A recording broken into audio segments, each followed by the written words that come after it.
The air backstage at the Las Vegas Hilton was always electric.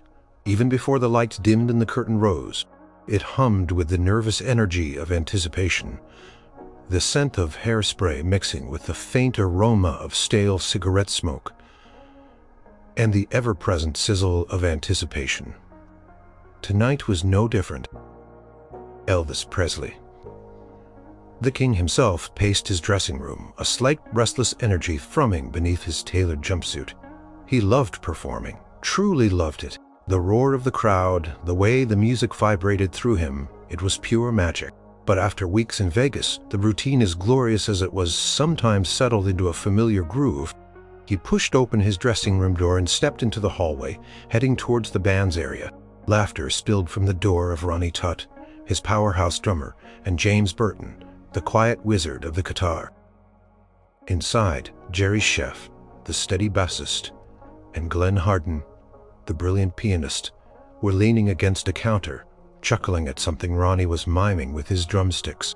Charlie Hodge, Elvis's longtime friend and assistant, was polishing a guitar nearby, shaking his head with a smile. The Sweet Inspirations, his phenomenal backing vocalists, were doing vocal warm-ups down the hall, their voices like velvet. Elvis leaned against the doorframe, a small smile playing on his lips. They were more than a band, they were family. They spent more time together than with their own kin, traveling the world, sharing stages, triumphs, and the occasional late-night hotel room confession.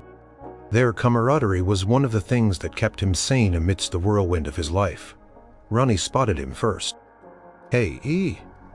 Just talking about that time James almost tripped over a muck stand mid-solo in Hawaii," he guffawed, nudging James, who just gave his signature cool smirk.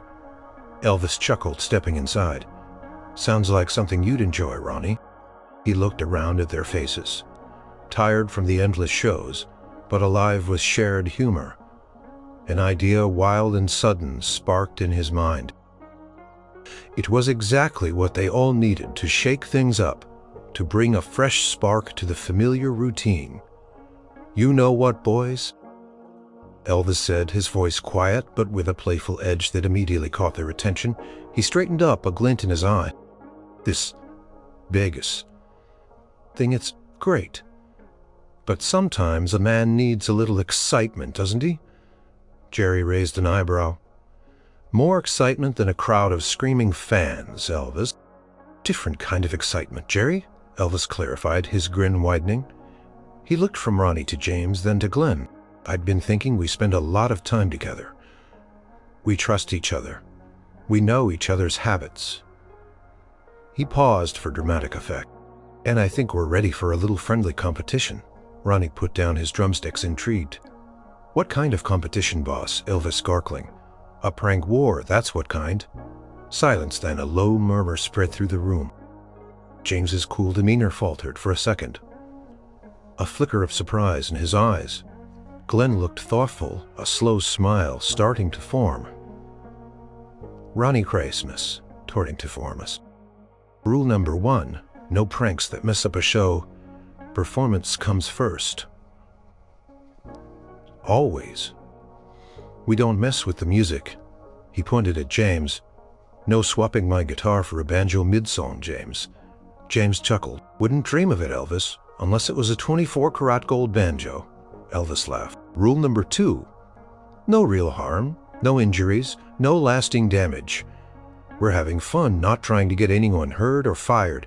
This is about laughs, not tears."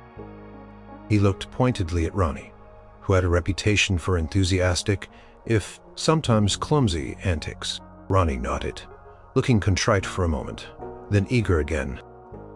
"And rule number 3, Elvis continued, his voice dropping to a conspiratorial whisper, "no whining.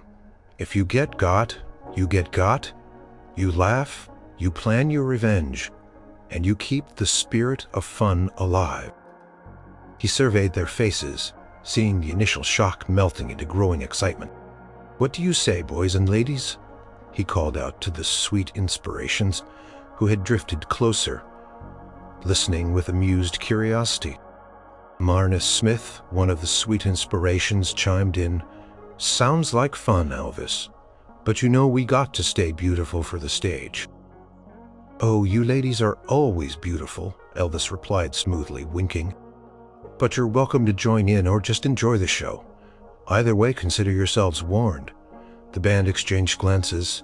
A prank war with Elvis the King. It was audacious, a little crazy, and utterly thrilling. It would break the monotony, inject a fresh dose of chaos and laughter into their lives. Ronnie couldn't hold back. I'm in E. You are so going down. James nodded slowly, a tiny smirk playing on his lips. Consider it accepted, boss. Elvis beamed a genuine, joyful smile that reached his eyes. Excellent. The war begins now. Let's see what you got, boys. Just remember, I'm the king. You're going to have to be real clever to get past me. He turned and walked away, a spring in his step, leaving the band buzzing with newfound purpose. Back in his dressing room, Elvis sat down, feeling a lightness he hadn't felt in days.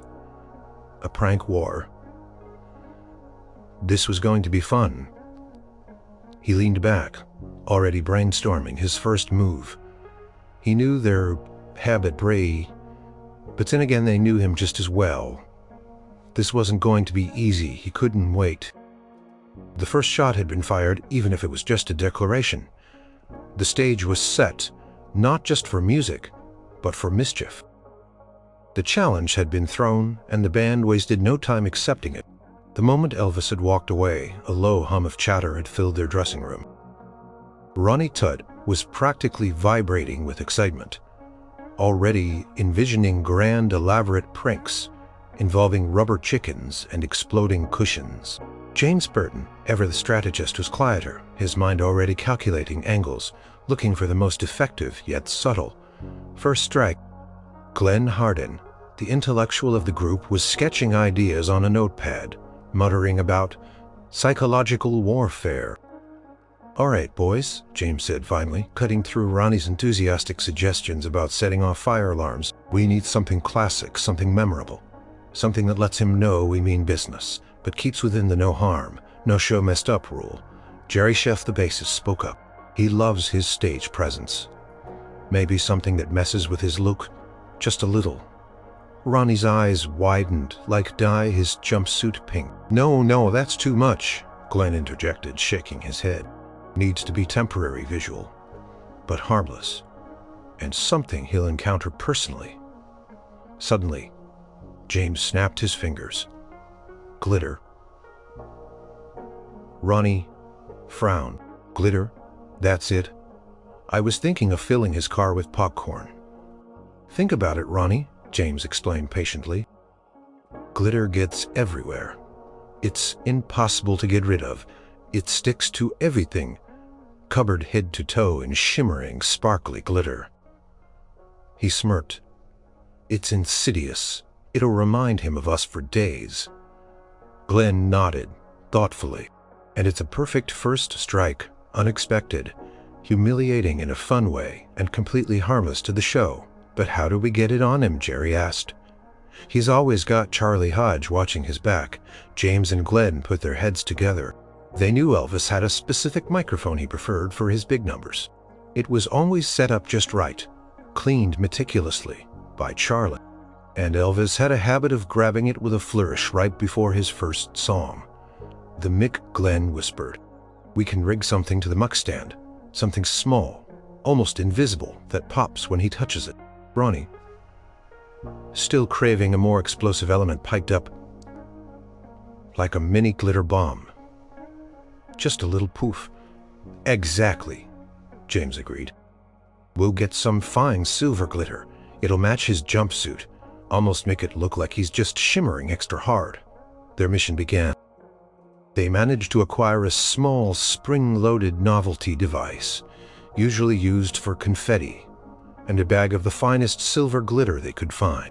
The next day, during soundcheck, when Elvis was off greeting fans or taking a quick break, James, with his surprisingly nimble fingers, got to work. He carefully attached the device to the base of Elvis's favorite microphone stand, aiming it upwards. Just so, it was designed to release its sparkly payload with a slight bump or pressure, covered it with a bit of black tape to blend in, making it almost invisible in the stage lights. Their hearts pounded with a mix of nerves and exhilaration. This was it, the first official shot of the prank war. Later that evening, the band members were assembled, paged, waiting for their cues. Ronnie was practically bouncing on the balls of his feet. James, ever cool, just had a slight knowing curve to his lips. Jerry and Glenn tried to look innocent, but their eyes kept darting towards the stage entrance. The lights dimmed, the fanfare began, the crowd roared. And then Elvis strode out of vision in white, his cape flowing behind him. He walked straight to the microphone, his posture regal, his hand reaching out to grasp the stand with his usual confident flourish. Poof! A shimmering cloud of silver glitter exploded from the base of the microphone, enveloping Elvis in a momentary sparkling haze. It stuck to his hair, his face, his white jumpsuit, catching the stage lights and making him look like he'd just emerged from a magical fairy dust factory. There was a collective gasp from the first few rows of the audience, quickly followed by scattered laughter. Elvis froze. His hand was still on the mix stand, now dusted with glitter.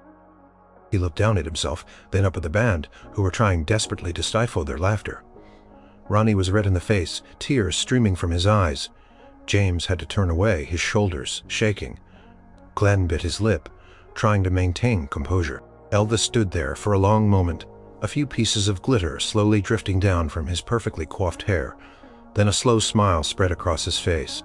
It started small, then grew into a wide, booming laugh that echoed through the vast hall, even over the crowd's murmurs.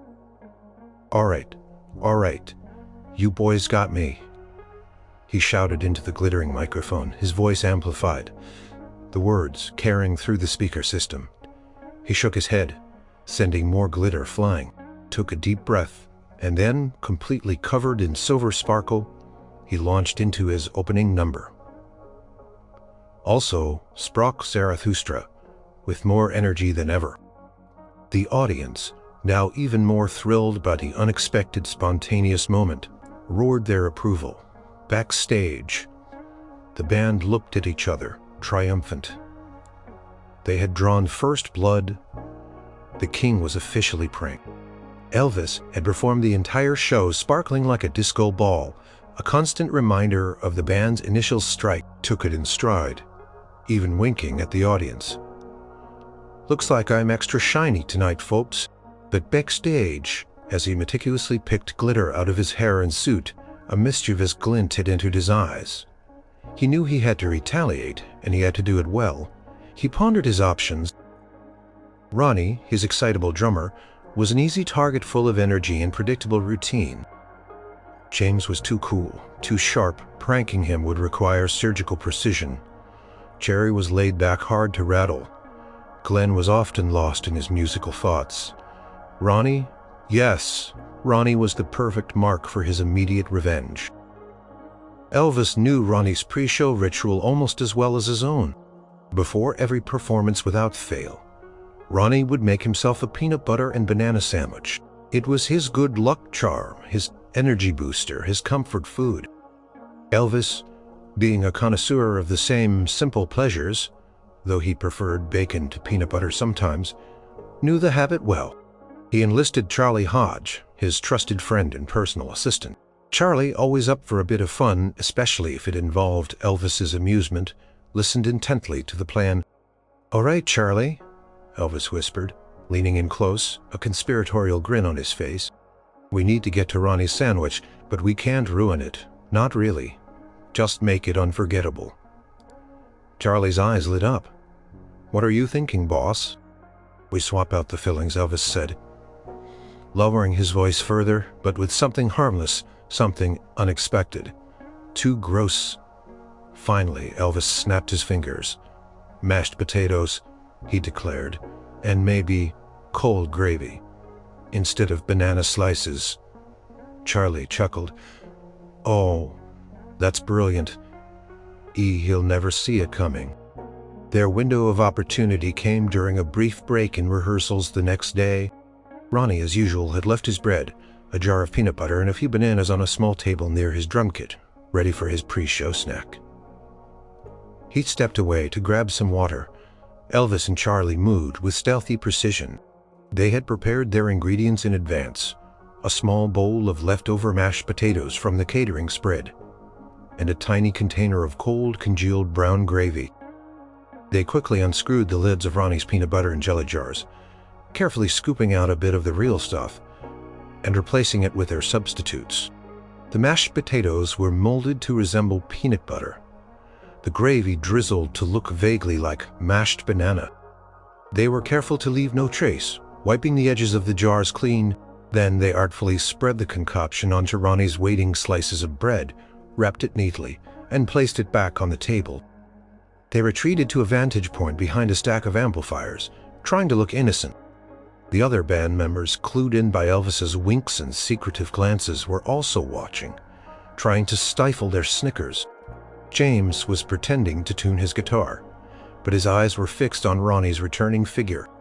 Jerry was casually flipping through a magazine, but his ears were perked up. Ronnie sauntered back, humming a tune.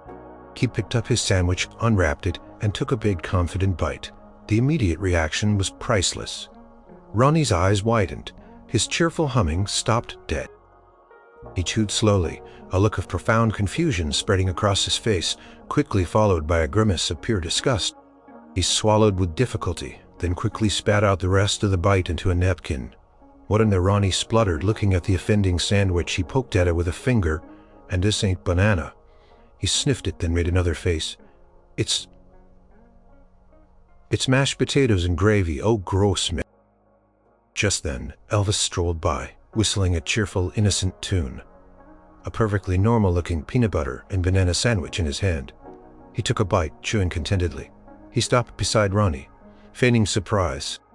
"Something wrong with your sandwich, Ronnie?" he asked, his eyes sparkling with suppressed laughter. Ronnie looked up, his expression a mixture of annoyance and dawning realization. He pointed a gravy-stained finger at Elvis. You did this, didn't you?" Elvis simply winked, took another bite of his own sandwich, and continued whistling as he walked away, a triumphant grin on his face. The rest of the band burst into uncontrollable laughter. Ronnie, despite the momentary disgust, couldn't help but crack a smile. The king had retaliated, and the prank war was officially, deliciously, on. Taste of cold mashed potatoes and gravy would likely haunt Ronnie for days, but the memory of Elvis's sly smile and the band's roaring laughter would be even more indelible. Peanut butter and gravy sandwich had landed Ronnie a memorable blow, and the band knew Elvis wasn't going to let up. Their counterattack needed to be bigger, bolder, and hit multiple targets if possible. The stakes were rising, and the laughter backstage was growing louder, more frequent, and often accompanied by suspicious glances. Jerry Chef, the calm bassist, and James Burton, the cool guitarist, teamed up for the next strategic move. They both knew Elvis's weakness for sweets, especially M&Ms. He always had a bowl of them in his dressing room or a bag tucked away for a quick sugar rush. "We need something that'll make him jump, but isn't actually dangerous," Jerry mused, fiddling with a bass string. "Something unexpected right when he's least expecting it," James added, twirling a guitar pick. "And it needs to be visible, a real gotcha moment." Glenn Hardin, always thinking laterally, chimed in. "Confetti poppers, but small ones. We can hide them." An idea sparked. They found tiny spring-loaded confetti poppers, the kind that fit in the palm of your hand and released a harmless burst of colorful paper streamers. They carefully opened a large bag of M&Ms, nestled 3 of the tiny poppers deep inside the candy, making sure the activation button was easily pressed when some reached in. They then gently sealed the bag, making it look untouched. "This is perfect for Elvis," Jerry grinned. Ronnie was still smarting from the mashed potato incident, and they figured a little extra fun wouldn't hurt. Ronnie's drumming was legendary for its power and precision, and he always kept several pairs of drumsticks nearby. "Rubber drumsticks," James suggested, his eyes glinting. "Just 2 of them. We swapped them for his real ones on the stand nearest to him. He'll pick them up, try to hit the drum, and they'll just flop." This was genius. It wouldn't stop the show, Ronnie always had backup sticks, but it would be hilarious for the band to watch the opportunity arose during the afternoon. Warm up. Elvis had stepped out of his dressing room to briefly chat with Colonel Parker, leaving his M&M bag on his coffee table. James, with his stealthy movements, slipped in, swapped the M&M bag, and slipped back out unnoticed. Meanwhile, Jerry, equally quick, made a trip to Ronnie's drum kit, carefully replacing 2 of Ronnie's favorite sticks with the rubber imposters. The anticipation baged was almost unbearable. Everyone was in on it, even Charlie Hodge, who was struggling to keep a straight face around Elvis first, the M&Ms. Elvis returned to his dressing room, settled into his chair, and reached for the M&M bag. He dipped his hand in, and as his fingers closed around a handful of candy, pop, 3 tiny explosions of colorful confetti erupted from the bag, showering Elvis's hand, his lap, and his pristine white jumpsuit with a rainbow of paper. He recoiled slightly, a surprised grunt escaping his lips. He looked at his hand, covered in M&Ms and confetti, then back at the bag, then around the empty room, as if expecting to find the culprit hiding in the curtains. A slow smile spread across his face. "All right, you boys are getting bold," he declared to the Entier, already planning his next move. He picked a piece of blue confetti off his sleeve, a spark of pure delight in his eyes. Later, the second part of the prank unfolded during a quick drum solo in the middle of CC Rider. Ronnie Tutt, in his usual explosive style, went for a powerful flourish. Grabbing a new pair of sticks from his stand, he raised them high, brought them down for a thunderous roll, and they wobbled, they flopped, they bounced harmlessly off the drumhead like rubber noodles. Ronnie's face, usually a mask of intense concentration during a solo, contorted into a look of utter bewilderment. He tried again. Same result. The rubber sticks were useless. The audience, caught up in the energy of the moment, didn't seem to notice the momentary lack of drumming, but Elvis, watching from the center stage, saw it all. He saw Ronnie's confusion, then his dawning realization, and finally, the quick grab for his real backup sticks. A hearty laugh boomed from Elvis, even through the microphone. He couldn't help it. He walked over to Ronnie, still grinning, and gave him a playful tap on the shoulder. "Having trouble keeping a beat, Ronnie?" he teased, loud enough for the band to hear. The band members, who had been trying to stifle their mirth, burst into full-blown laughter. Ronnie, once he had recovered his real sticks and resumed his thunderous drumming, just shook his head, a wide grin breaking through his professional demeanor. The prank war was definitely escalating, and everyone, especially the targets, was enjoying every minute of it. The confetti-covered Elvis and the flopping stick, Ronnie, were clear signs that the prank war was intensifying. The band's morale was soaring, a sense of playful rebellion invigorating their routine. Elvis, however, was already plotting his next move, but first he had to deal with a new challenge from James. James Burton, known for his cool and collected stage presence, decided to try a subtle but potentially disruptive prank. He knew Elvis's routine intimately, especially how he relied on certain guitar picks for certain songs. Elvis had a particular worn-in pick, a lucky charm that he always used for Suspicious Minds and his faster rockabilly numbers. It just felt right in his fingers. James's plan was simple. Hide that one specific pick just before the show. It wouldn't stop the performance, as Elvis had dozens of picks, but it would throw him off, even for a second. It was a test of Elvis's adaptability and a quiet challenge to his legendary stage presence.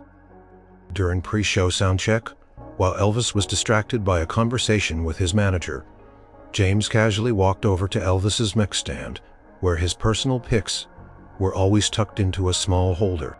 With practiced sleight of hand, he carefully removed the special pick, and instead of truly hiding it, he tucked it just slightly out of sight, wedged between the microphone cord and the base of the stand. It was still there, but it wasn't in its usual obvious spot. It was a mischievous, not malicious act. The show started, as always, with a bang. Elvis was on fire, interacting with the crowd, owning the stage. The band was tight, their energy infectious. As the set progressed, the familiar intro to Suspicious Minds began to play. This was Elvis's cue to grab that pick. He reached for the holder on his mech stand, his fingers closed on empty air. He frowned slightly, his hand fumbling for a second.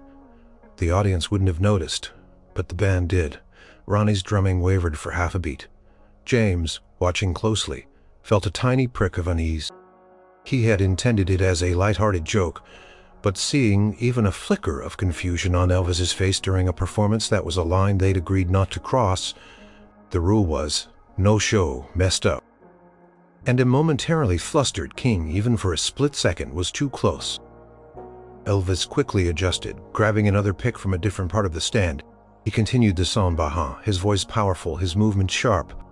But the momentary lapse, the almost miss, was noticed by the band. James, feeling a pang of guilt, subtly nudged Glenn, then gestured with his head towards the muck stand.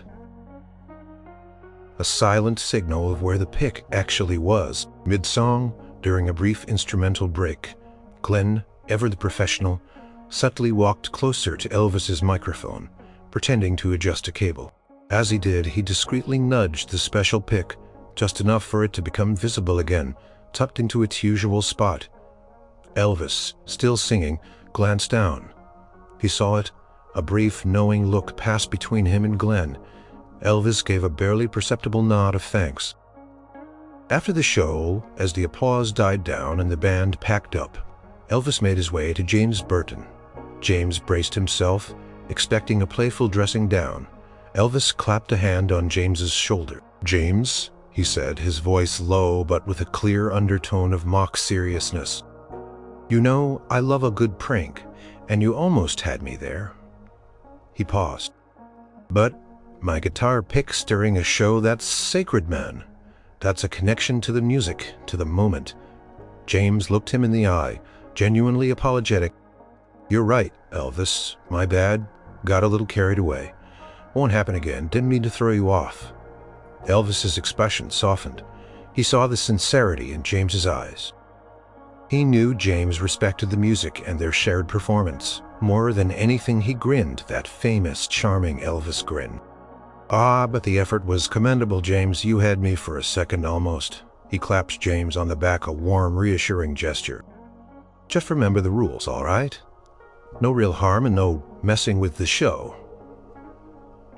"Understood, boss," James said, relief flooding him. They shared a moment, a silent understanding passing between them. The prank war was fun, a way to inject life into their routine, but it was also a deeper game of trust and respect. That moment of near panic on stage and the quick correction had subtly reinforced their bond, reminding them all that the pranks were always, ultimately, about laughter and camaraderie, not chaos. The music and their brotherhood always came first. After the guitar pick incident, a brief unspoken truce settled over the stage during performances. Pranks were still on, but everyone was careful to keep them to backstage antics, never risking the integrity of the show.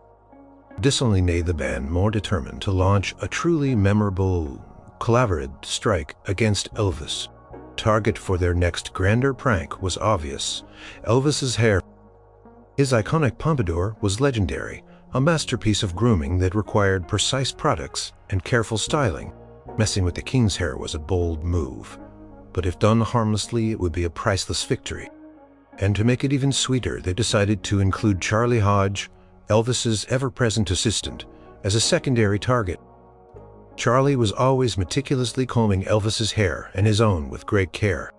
Plan was hatched by the entire band, whispering conspiratorially in corners. Ronnie, surprisingly, was the one who suggested the pomade swap. "What if we just replace his pomade," Ronnie mused, "with something that looks similar but doesn't work the same?" Terry chuckled. "Like hair gel, or just water and cornstarch to make it thick?" Glenn, the chemist of the group, considered it. "Something that won't actually damage his hair, but will make it impossible to style properly.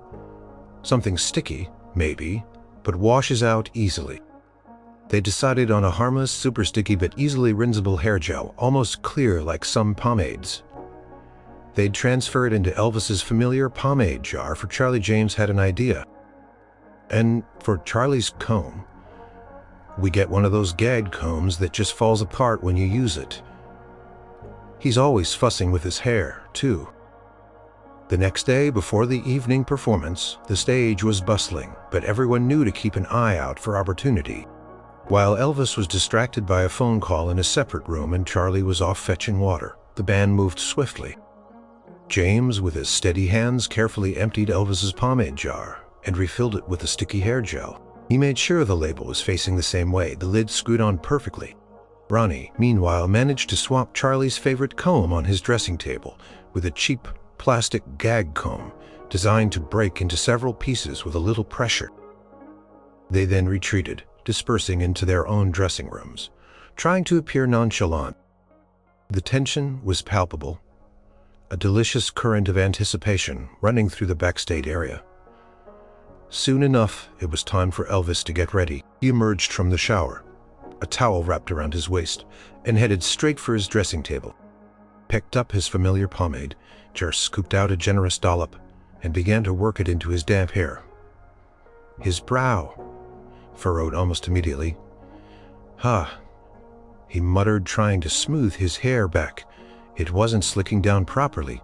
Instead of forming his usual perfect wave, his hair felt strangely resistant. It was sticky, refusing to lie flat, bunching up in strange ways. He looked in the mirror, perplexed. His legendary pompadour was stubbornly refusing to take shape. "Charlie," Elvis called out, a hint of frustration in his voice. "Something's wrong with this pomade. My hair feels like a glue factory exploded."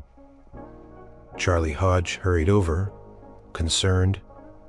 He took the pomade jar, sniffed it, and frowned. Smells a bit different."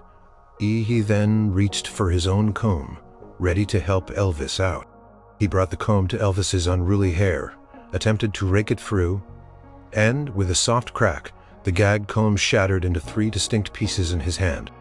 Charlie stared at the broken comb, then at Elvis's sticky, uncooperative hair. A slow dawning realization spread across his face. He looked up, his eyes sweeping across the hallway, where the band members were now openly snickering, some covering their mouths, others outright roaring with laughter. Ronnie Tutt was practically bent double, slapping his knee. James was leaning against a wall, a rare, full-blown smile on his face. Elvis looked at his own reflection in the mirror. His hair was standing up in sticky, unruly spikes. He looked at the broken comb in Charlie's hand. Then he looked at the band, his eyes widening as he put it all together. For a moment he just stared, a look of mock disbelief on his face. Then a slow chuckle began to rumble in his chest. It grew quickly into a booming, infectious laugh that filled the entire backstage area. He threw his head back, laughing so hard that he nearly tipped over.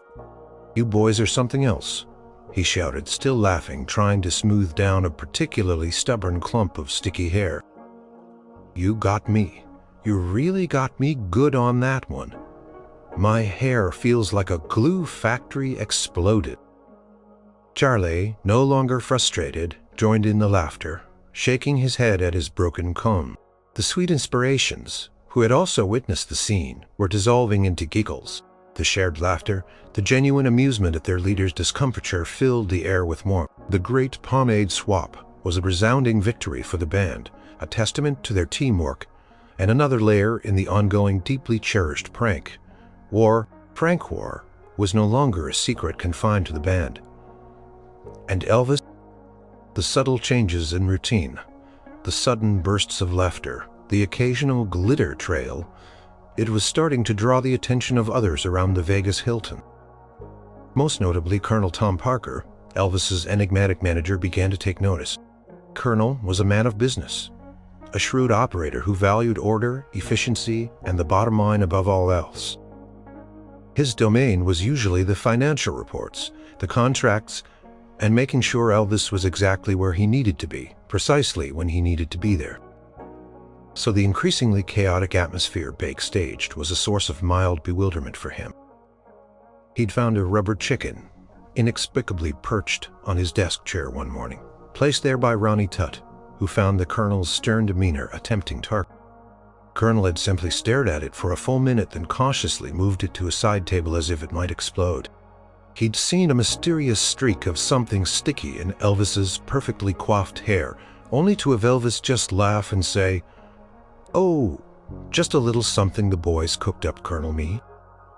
One afternoon, the Colonel was making his rounds, checking on ticket sales and merchandising.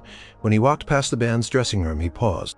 Inside, he could hear the distinct sound of James Burton playing his guitar. But something was off. It sounded like a kazoo. The Colonel, perplexed, peered in. James, with a perfectly straight face, was indeed playing his guitar. But a small kazoo was taped to the sound hole, emitting a reedy comical sound with every strum. Jerry Sheff and Glenn Harden were trying to stifle their laughter. As the Colonel watched, James suddenly ripped the kazoo off, grinned, and launched into a blistering guitar solo, the kind that made the hairs on your arms stand up. The sudden shift was jarring yet impressive. The Colonel adjusted his spectacles, his brow furrowed. "What in the good Lord's name is going on backstage?" he muttered to himself. He decided it was time to address the source of this unusual energy. He found Elvis in his dressing room, casually tossing a piece of confetti from his lapel. "Elvis," the Colonel began, his voice a low rumble, "I must ask, are you feeling quite well? This backstage area has become quite peculiar." He gestured vaguely with his hand. "First the chicken, then your hair which resembled a hedgehog this morning, and now I hear James Burton playing what sounded like a dying duck on his guitar." Elvis looked up, a mischievous glint in his eye. He leaned back in his chair, a relaxed smile on his face. "Oh, that," he said, as if it were the most normal thing in the world. "That's just the prank war, Colonel." The Colonel blinked. "A prank war?" "Yes, sir," Elvis confirmed. "The boys, they challenged me, see, and I accepted. It's been good fun, keeps us all on our toes." He picked another piece of confetti from his shirt. "They got me good with the M&Ms the other day, and the pomade swap genius, I tell you." The Colonel stared at him, speechless for a moment. He had managed the biggest star in a row for years, navigated countless crises and triumphs, but a full-blown prank war with his band was a new one. He imagined other managers buttoned down in serious dealing with their artists. He doubted any of them had to contend with glitter bombs and rubber chickens. He let out a long sigh. Then, to Elvis's surprise, a faint chuckle escaped him. It was a dry, raspy sound, but a chuckle nonetheless. "A prank war," he repeated, shaking his head. "Only you, Elvis. Only you." Paused, then looked at Elvis with a rare, almost paternal expression. "Just make sure it doesn't affect the shows, boy. You're a spectacle enough as it is, without coming out covered in feathers or your guitar, sounding like a child's toy." "Never, Colonel," Elvis promised, his smile genuine. "The show always comes first. This just makes it more fun getting there." The Colonel actually cracked a small smile. He wasn't usually one for such frivolity, but seeing Elvis so genuinely relaxed and happy, even with a streak of dried hair gel in his sideburns, was somewhat endearing. He saw the bond between Elvis and his band, a playful, affectionate rivalry that clearly energized them all. It wasn't professional, not by his usual standards, but it was, he realized, uniquely Elvis. As the Colonel walked away, he couldn't help but shake his head, a faint lingering smile on his lips. Backstage was indeed a circus, but it was a happy circus. And perhaps, just perhaps, a little bit of controlled chaos was exactly what the king and his court needed. He just hoped no one tried to put a rubber chicken in his bed. The Colonel's bewildered amusement only fueled the band's mischievous spirit. They knew they had the green light as long as the music wasn't truly compromised. So, for their biggest, most daring prank, yet they decided to mess with something subtle but fundamental: the flow of the concert itself. This was a major operation, requiring precise timing and the cooperation of someone outside their usual circle. Their target, Joe Guercio, Elvis's long-suffering but deeply fond conductor. Joe, a master of arrangements and keeping the show running like clockwork, was the perfect co-conspirator. The band approached Joe with their idea, laying out their plan for what they dubbed the backwards concert. "So the idea," Joe Glenn explained, a glint in his eye, "is to subtly alter the set list, but not just by swapping songs. We want to play parts of the show out of order. Start with a closer, then an encore. Then an opener. Joe Garcia raised an eyebrow, a flicker of surprise in his usually serious eyes. "You want to reverse the flow during a live show?" He loved Elvis, but this was unprecedented. "He'll be confused at first," James assured him. "But he'll get it, and then he'll love it. It's about keeping him on his toes, making him adapt. He thrives on that kind of challenge." Ronnie chimed in. "It's like a musical obstacle course, Joe, and imagine the look on his face." Joe considered it. He knew Elvis's quick wit and ability to improvise. If it was all in good fun and truly didn't hurt the performance, it might just work. And honestly, the idea was so outrageous, it was almost brilliant. "All right," he finally said, a mischievous twinkle entering his own eyes. "But we stick to the melodies. No musical chaos, just structural chaos." The next night, the stage was set for their most ambitious prank. The usual fanfare played, the lights dimmed, and Elvis strode out Maydig as ever. He took his position at the microphone, ready for the electrifying opening chords of "C.C. Rider." But instead of the familiar opening, Joe Guercio, with a subtle nod to the band, cued the orchestra into the dramatic, powerful opening of "Can't Help Falling in Love," usually the closing number, complete with the sweeping strings. And a dramatic build-up. Elvis stopped mid-bow, his head tilted, his eyes narrowed slightly, a look of utter confusion crossing his face. He glanced at Joe, then at the band, who were playing their parts, perfectly, albeit with tiny suppressed smiles. The audience, swept up in the emotion of the beautiful song, didn't notice the unusual placement. Elvis, the consummate professional, immediately adapted. He took a breath, adjusted his stance, and began to sing "Can't Help Falling in Love" with all the tenderness and power it deserved. He delivered a flawless performance, but his eyes kept flicking to the band, a silent question passing between them. The song ended. The applause was thunderous. Elvis gave a slight bewildered bow. Then, instead of the next song in the usual sequence, Joe cued the band into "My Way," another emotional powerhouse usually reserved for much later in the set, or even an encore. Elvis's eyebrows. He began to sing, but a wider smile was starting to play on his lips. He was catching on. This wasn't a mistake. It was a deliberate, grand prank. He started to ad-lib, little vocal flourishes, subtly changing the rhythm of his movements, playing along with the band's mischievous game. He threw them a look of mock exasperation, which made James snicker into his microphone, and Ronnie almost drop a drumstick. The show continued like this. They played an encore song, then an early set rocker, then a ballad from the middle. They even played a verse twice in one song and skipped a bridge in another. Elvis was magnificent. He followed every cue, adapted to every shift, his stage presence growing even more dynamic as he reacted to the unexpected. He made it look like a planned imitative performance full of spontaneous energy.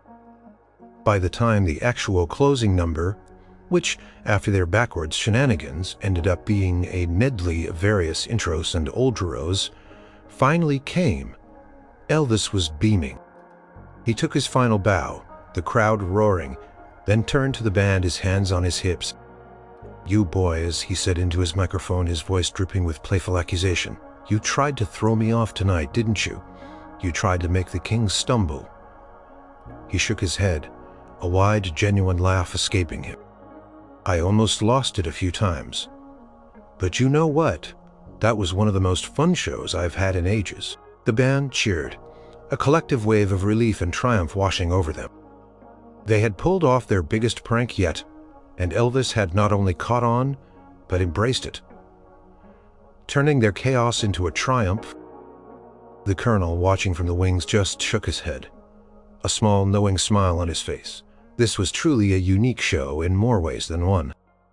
The backwards concert had been a roaring success, a testament to Elvis's incredible stage presence and the band's audacious creativity. It marked the peak of the prank war, a grand collective effort that left everyone buzzing with energy and camaraderie. Elvis, always one to appreciate a good show, knew it was his turn to deliver the final, unforgettable gesture. He wanted to end the prank war, not with another practical joke, but with something that truly showed his deep affection and appreciation for the band he considered family. He thought long and hard about what would mean the most to them. They were musicians, artists, and their instruments were extensions of their souls. Elvis, known for his lavish gifts, decided to combine his generosity with a final, heartwarming prank. A series of personalized gifts, subtly imbued with their shared history of mischief. He secretly arranged for custom-made instruments and equipment for each of his key players. For James Burton, a brand new shimmering gold-top guitar, a truly beautiful instrument but with a twist. For Ronnie Tutt, a custom-designed drum pedal that promised ultimate speed and power with a hidden surprise. For Jerry Sheff, a meticulously crafted bass guitar tailored to his playing style. For Glenn Harden, a unique vintage-style keyboard. The night after the Backwoods concert, Elvis gathered the band in his dressing room, an unusual request that immediately sparked their curiosity. They entered to find him standing by a draped table, a wide, knowing smile on his face. Charlie Hodge was standing nearby trying to look innocent, but failing spectacularly. "All right, boys," Elvis announced, his voice filled with genuine warmth. "This prank war, it's been the best thing to happen to me in a long time. You made me laugh harder than I have in years. You kept me on my toes, made me think fast, and you've reminded me just how lucky I am to have the best damn band in the world by my side." The band members exchanged smiles, a wave of affection washing over them. "So," Elvis continued, his eyes twinkling, "I figured it's time for the king to deliver his final official prank. A gesture of my appreciation for all the fun, and for being the incredible musicians and friends that you are." Pulled back the drape, revealing a dazzling array of instruments. Each was custom-made, gleaming under the lights. "James," Elvis said, gesturing to the golden guitar, "for the king of twang and the man who almost stole my lucky pick, a guitar worthy of your talent." James, always cool, gasped softly. The guitar was exquisite. He reached for it, his fingers tracing the smooth finish. As he lifted it, a small, comical bowing sound echoed through the room. Tiny, well-hidden spring had been placed under the pickguard, activated by a light pressure. James looked down, then at Elvis, a surprised grin breaking across his face. "You got me," he laughed, shaking his head. "A bowing guitar." Next was Ronnie. Ronnie? For the man who tried to feed me mashed potatoes, and whose sticks mysteriously failed him. "A pedal that'll make your drumming even faster." Ronnie's eyes widened at the sight of the gleaming drum pedal. As he put his foot on it to test the action, a tiny, harmless squirt of water shot out from a cleverly concealed nozzle, landing on his shoe. Ronnie shrieked with surprise, then burst into roaring laughter. "You sneaky devil, he exclaimed, wiping his foot.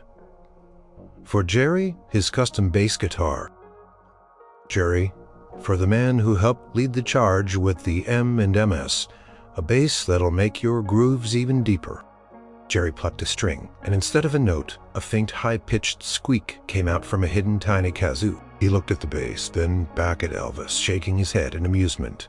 And for Glenn, a stunning vintage-style keyboard. Glenn, for the brains behind half these operations, may this inspire even more brilliance. As Glenn pressed the first key, instead of a melodic note, a loud, comical honk filled the room. Glenn just smiled, a look of pure joy on his face. The room erupted with laughter, a mix of genuine surprise and heartfelt amusement. Each instrument was beautiful, a true gift of immense value, but the small, harmless pranks embedded within them were the perfect personal touch. They understood the message. Elvis was thanking them for the joy and laughter, reminding them of the fun they'd had, and cementing their unique bond. Elvis looked around at their faces lit up with laughter, and touched by his generosity, his heart swelled. This was what it was all about, not just the music, but the family they had built together. The prank war was officially over, ended by the king's golden gesture, and it felt like the greatest victory of all. The next few days backstage at the Hilton were a kaleidoscope of shared memories and lingering laughter. The golden guitar with its surprising bowing, Ronnie's squeaky clean, slightly damp shoe from the drum pedal, Jerry's kazoo bass, and Glenn's honking keyboard became instant legends. The prank war had officially concluded with Elvis's grand, heartfelt gesture, but its spirit lingered, infusing the usually intense Vegas residency with a new lightness and joy. One evening after another electrifying show, Elvis invited the band, the Sweet Inspirations, and Charlie to a late-night dinner in a private dining room at the Hilton. The air was relaxed, the pressure of the performance now a distant hum. Plates of Southern comfort, food filled the table, and iced tea flowed freely. "You know," Elvis said, leaning back in his chair, a contented sigh escaping him, "I think that was the best idea I've had in a long time. This whole prank war." Ronnie Tutt, still chuckling, added, "Best idea you've had since you decided to wear those jumpsuits, although I'm still finding glitter in my hair from that first attack, you know." He ran a hand through his hair, playfully. "We definitely kept you on your toes, boss, especially with the backwards concert. I honestly thought you were going to lose it for a second." Elvis laughed. "Oh, I almost did, James. My brain was trying to figure out if I was coming or going. But it was brilliant, all of it. Even the mashed potatoes, Ronnie." Ronnie made a face. "Don't remind me." Glenn Harden chimed in. "It really broke the monotony, didn't it? Added a whole new level of excitement to the routine." Marnus Smith, from the Sweet Inspirations, smiled. "It was quite entertaining for us to watch, too. We were trying so hard not to laugh on stage when you were covered in confetti," Elvis made. "Well, you ladies were lucky you didn't get caught in the crossfire," Elvis teased, as they reminisced, recounting their favorite moments: the glitter bomb, the infamous peanut butter sandwich, the exploding M&Ms, the vanishing guitar pick, the great palmating backwards concert, the room filled with the warm, rich sound of genuine laughter. They were more than just colleagues. They were a unit, a family forged not just by shared music, but by shared experiences, shared vulnerability, and most importantly, shared laughter. Elvis looked around at their faces, his heart full. He saw the genuine affection in their eyes, the easy camaraderie that flowed between them. He realized that these moments of playful chaos and heartfelt connection were just as vital as the roaring crowds and the chart-topping records. They grounded him, reminded him of the simple joys of friendship and human connection amidst the overwhelming grandeur of his life. He gestured around the table, encompassing all of them. "And I wouldn't trade it for anything." Comfortable silence settled over the table, filled with unspoken understanding and deep appreciation. The prank war had been more than just a series of jokes. It had been a beautiful, spontaneous expression of their bond. It had broken down the subtle barriers that fame could create, bringing them closer than ever. The official prank war might have ended with Elvis's golden gifts, but the spirit of fun, of keeping each other on their toes, and of finding joy in shared mischief would last a lifetime. They would continue to tour, to perform, to make music that moved millions. But now they would do it with an even deeper sense of connection. A silent agreement to always find the laughter, to always be family, and perhaps, just perhaps every now and then, a spontaneous, harmless little prank would resurface. A secret wink between friends, reminding them of the Vegas prank war that truly made them feel like home.